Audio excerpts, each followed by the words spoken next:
Hello everyone, welcome to our channel Success Coaching Center. Today we will study the poem named A Teenager's Prayer.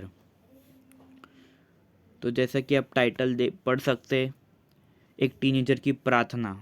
तो सबसे पहले हम teenager का मतलब जान लेते हैं। बहुत लोग को पता होगा, पर जिन्हें नहीं पता उन्हें बता दूँ तो टीनेजर का मतलब होता है वो उम्र के बच्चे, वो एज ग्रुप के बच्चे जो 13 से लेके 19 ईयर की एज ग्रुप में बिलोंग करते हैं। तो इन्हें हम टीनेजर कहते हैं। इन्हें हम क्यों कहते हैं टीनेजर्स? क्योंकि हर एक नंबर के आगे टीन लगा होता है, जैसे 13, 14, 15। तो इसलिए हम इन्हें टीनेजर्स कहते हैं। अभी हम पोएम की तरफ आते हैं। तो फर्स्ट स्टैंजा से हम शुरू करते हैं। Each day brings new beginnings, decision I must make, I am the only one to choose the road that I will take. तो यहाँ पे पोएट फर्स्ट लाइन में कहते हैं कि हर एक दिन से मेरी एक नई शुरुआत है, एक नई बिगनिंग है। तो जैसा अगर हम एक स्टूडेंट की लाइफ के व्यू पॉइंट से देखते, एक उनके नज़रिए से देखते, तो वो एक बताते हैं कि एक जो भी स्टूडेंट है तो वो हर हर रोज़ कुछ ना कुछ नया सीखता है, चाहे वो उसके कलीग्स हो, चाहे वो टीचर्स हो। टीचर्स से रोज़ वो कुछ ना कुछ नया सीखता है, चाहे वो सब्जेक्ट वाइज हो, चाहे वो नॉलेज हो। एक्स्ट्रा नॉलेज भी मतलब जो है स्टूडेंट गेन करता है रोज़। तो यहाँ से वो कहते हैं कि हर एक दिन के साथ एक नई शुरुआत होती है। फिर सेकंड लाइन में वो कहते हैं कि जो भी डिसीजन है, वो डिसीजन जो भी मैं बनाऊँगा वो मेरा अपना खुद का रहेगा। थर्ड लाइन में कहते हैं वो मेरा खुद का रहेगा, वो मैं खुद चूज़ करूँगा। ठीक है, जो भी रास्ता मैं चुनूँगा, जो भी रास्ता मैं चुनूँगा वो मैं खुद वो मैं खुद चूज़ करूँगा, वो मेरा खुद का रास्ता रहेगा। और यहाँ पे पोएट बताते हैं कि एक जो स्टूडेंट है या फिर एक जो चाइल्ड है, वो पहली बात तो हर दिन कुछ ना कुछ नया सीखता है। फिर बाद में वो कहते हैं कि जो भी डिसीजंस है वो खुद बनाएंगे, और जो भी रास्ता है वो खुद चुनेंगे, जो भी उनको अचीव करना होगा आगे, जो भी उनका जो भी गोल है। और सेकेंड स्टैंजा में हम देखते हैं, I can choose to take the road of life that leads to great success or travel down the darkened road that leads to great distress. तो दोस्तों यहाँ पे जो पोएट है एक ट्रांजिशनल लाइंस का यूज़ करते हैं। ट्रांजिशन उसे कहते हैं जो सडन और स्लो चेंज जो है दर्शाता है, जो बताता है। तो यहाँ पे एक जो चेंज है वो क्या है कि फर्स्ट दो लाइंस में जो पोएट है वो रोड ऑफ लाइफ की बात करते हैं कि वो जो है अगर वो ज़िंदगी का रास्ता चुनेंगे तो उन्हें सक्सेस मिलेगी, उन्हें अचीवमेंट मिलेगी। और अगर थर्ड लाइन में वो ट्रांजिशन करते हुए कहते हैं कि अगर वो डार्कन रोड की तरफ जाते हैं, travel down the darken road. Darken का मीनिंग अगर हम या ग्लोसरी में देखें तो यहाँ पे हमें समझ में आता है कि डार्कन अगर पोएम के हिसाब से रेफ़र किया गया है ईविल। ठीक है, ईविल रेफ़र किया गया है। ईविल का माने होता है बुरा। तो पोएट कहते हैं कि अगर मैं बुराई का रास्ता चुनूँगा तो मुझे हमेशा परेशानी ही मिलेगी। डिस्ट्रेस का माने होता है great worry and strain.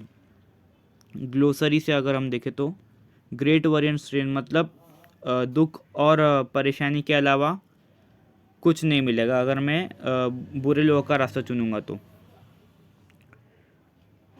Third stanza की तरफ आए तो, please open my eyes dear lord that I might clearly see, help me stand for what is right, bring out the best in me।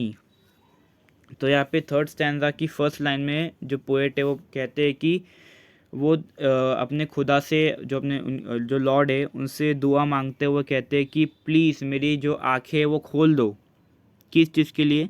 ताकि मैं अच्छे से देख पाऊँ कि जो सही है और गलत है उनके बीच का फ़र्क मैं अच्छे से देख पाऊँ। वो जो है इस चीज़ को रेफ़र कर रहे हैं। और थर्ड लाइन में वो कहते हैं कि मेरी मदद करो, O Lord help me stand for what is right. जो सही है मैं उसके लिए खड़े रहूँ, जो भी सही लोग है या सही चीज़ है मैं उसके लिए खड़े रहूँ। और लास्ट लाइन में कहते हैं जो भी, और उसके बाद जो भी मेरे अंदर की जो भी अच्छाई है, जो भी मेरी बेस्ट क्वालिटीज़ है, वो सबके सामने बाहर आए, bring out the best in me. और फोर्थ स्टैंजा में जो पोएट कहते हैं, help Lord to just say no when temptation comes my way, that I might keep my body clean and fit for life each day.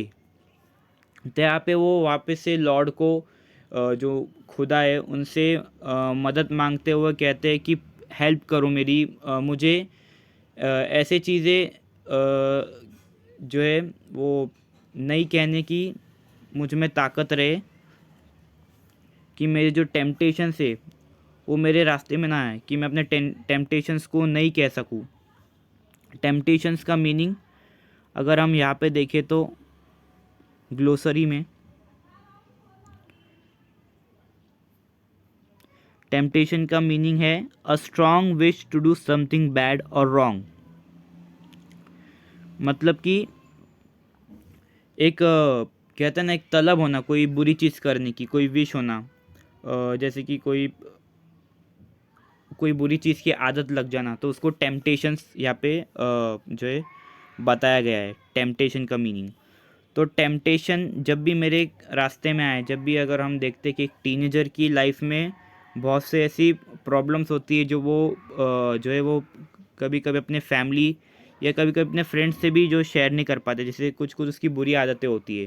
जैसे आप देख सकते हैं, आप न्यूज़ वगैरह देखते होंगे, आपको पता होगा कि 16 से जो 19 साल की उम्र के जो बच्चे हैं वो कुछ बच्चे वो ड्रग्स एडिक्टेड हो जाते हैं, वो ड्रग्स की लत लग जाती है उनको, फिर वो अपनी बॉडी को हार्म करते।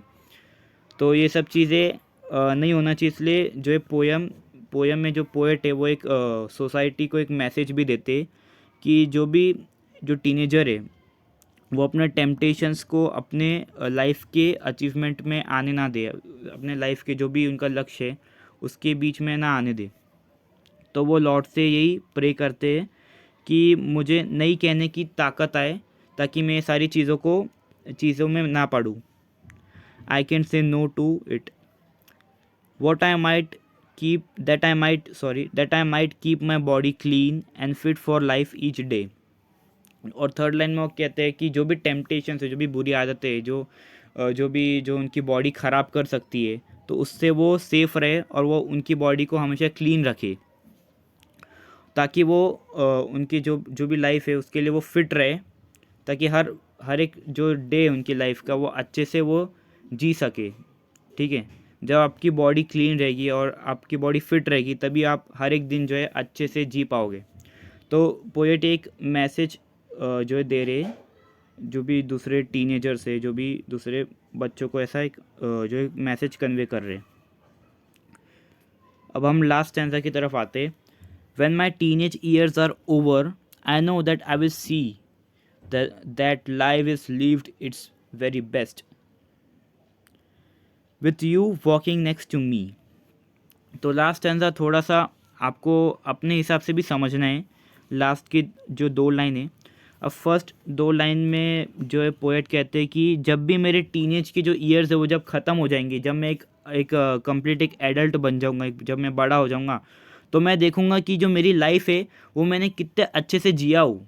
थर्ड लाइन में वो कहते हैं कि मैं अपनी लाइफ को फिर मेरे पास कोई रिग्रेट्स नहीं रहेंगे, मेरे पास मैं कोई भी चीज़ के लिए पछतावा नहीं करूँ कि मैंने अपनी लाइफ ऐसी नहीं जिया, मैंने अपनी लाइफ ऐसी नहीं जिया। जैसे कुछ हमारे बड़े लोग होते हैं ना घर में, हमें वो चेतावनी देते हैं बार बार कि हमने अपनी लाइफ को ऐसे ख़राब किया था, तुम लोग मत करना। तो वो पोएट भी यही कह रहे हैं कि अगर मैं अपनी लाइफ को एकदम अच्छे से जीऊँगा तो मेरे को कोई रिग्रेट्स नहीं रहेंगे, कोई परेशानी नहीं रहेंगी, मैं अपनी लाइफ को अच्छे से जीऊँगा आगे चल के। फिर वो बाद में लास्ट लाइन में जो कहते हैं वो एक थोड़ा सा जो है मेटाफरिक वे में कहते हैं कि with you walking next to me. तो विथ यू का मीनिंग जो है वो आप खुद इमेजिन कर सकते हैं।